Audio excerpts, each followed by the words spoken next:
White fans, Mainman Mademan here. Y'all know how I get down. We talking boxing. What up to the fam? What up to everyone in Mainman Mademan's boxing forum over there on Facebook, man? Hey, so look, the thing is this. I'm catching a recent interview from Mauricio Sulaimon, and I'll leave a link in the description box. And in this particular interview, Mauricio Sulaimon is still going down the same road of calling George Kambosos an undisputed champion.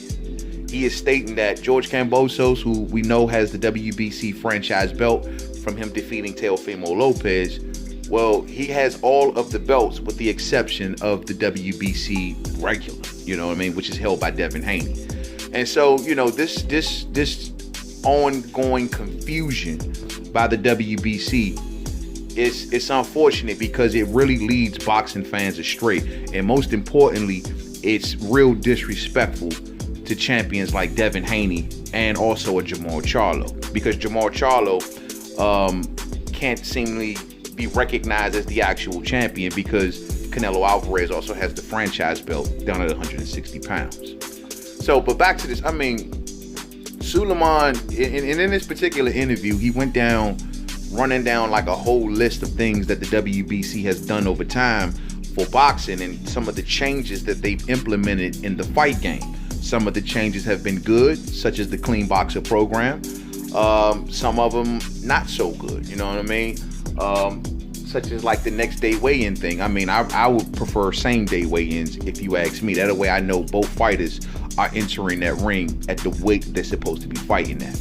But at the end, or at least around or close around, and instead of rehydrating, you know, 20, 30 pounds. So, you know what I'm saying? So it is what it is, man. But the point I'm trying to make is that he said that they've implemented several changes, and some of their changes, like I say, good, some are bad. But also one of the bad things about a lot of the WBC changes that you've noticed from over the years, even to now with the WBC franchise, is you really never know their intentions. See, back in the day, like one of the things he touts is the WBC was behind, you know, shortening the rounds from 15 to 12 rounds or whatever. And he touts it as a thing that was done for health, and, you know, because of a fighter had died in the ring, and his father was a staunch supporter of that measure and helped push that through.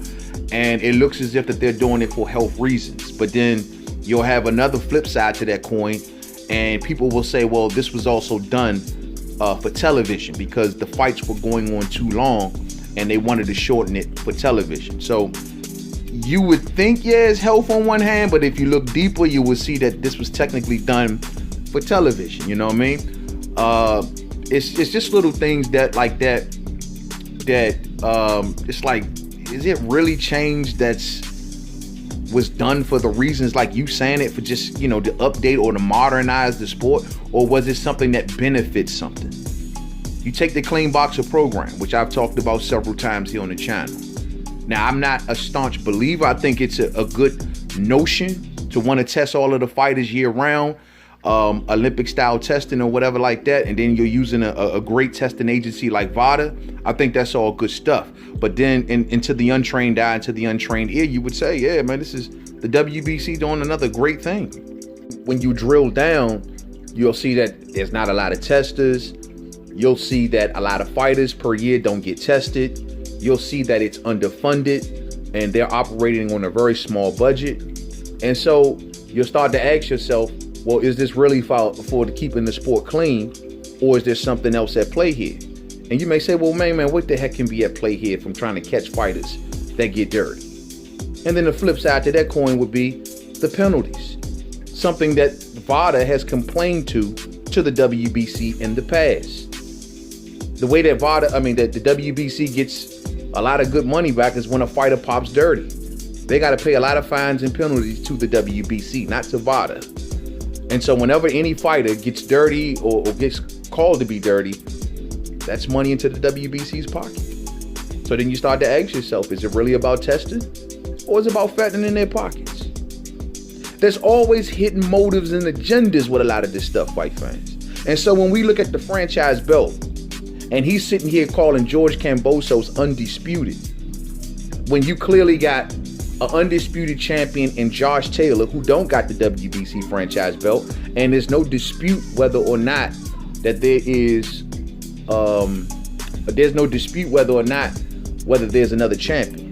Or if you take an undisputed champion such as Canelo Alvarez, even though he got the franchise at 160, at 168 where he's undisputed, no WBC franchise. So then you'll have to ask yourself, oh, how does it apply in this class but doesn't apply in that class? And how are you calling George Kambosos undisputed when there's another champion in the class that holds your belt? Are you saying, Mauricio Sulaimon, that the WBC regular belt ain't nothing? Because if that's the case, then no one's undisputed. But then if you're saying that the WBC franchise belt is the real belt, then why the hell everyone in every weight class don't got a WBC franchise? This belt has changed rules on the fly. It's disgusting. It can be used to a certain degree like a tool, like it is in this case. Because now he can say George Kambosos is undisputed, and George Kambosos can go and promote himself and market himself as a undisputed champion, which is a lie. But this lie is all perpetrated from Mauricio Sulaimon and the WBC. So it's confusing. I don't trust it. Mauricio Sulaimon has changed rules on the fly to this belt.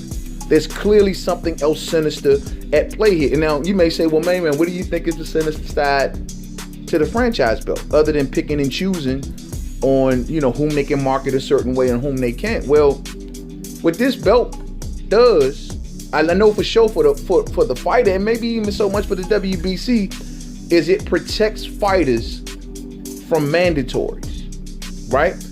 And if you got a fighter, say if you had, I don't know, Ryan Garcia. We know the WBC loves Ryan Garcia, right? You got Ryan Garcia as your franchise champion. You don't got to worry about some young, hungry fighter who has a good chance of beating young Ryan coming along, because Ryan is a big time seller, right? Let's say if he got a big fan base and let's say people are popping up to see him fight, paying all of this money, and he getting big purses, means more sanctioning fees to the WBC. But would they rather have their belt around the profitable fighter in Ryan Garcia than that young up and coming hungry fighter who no one really knows?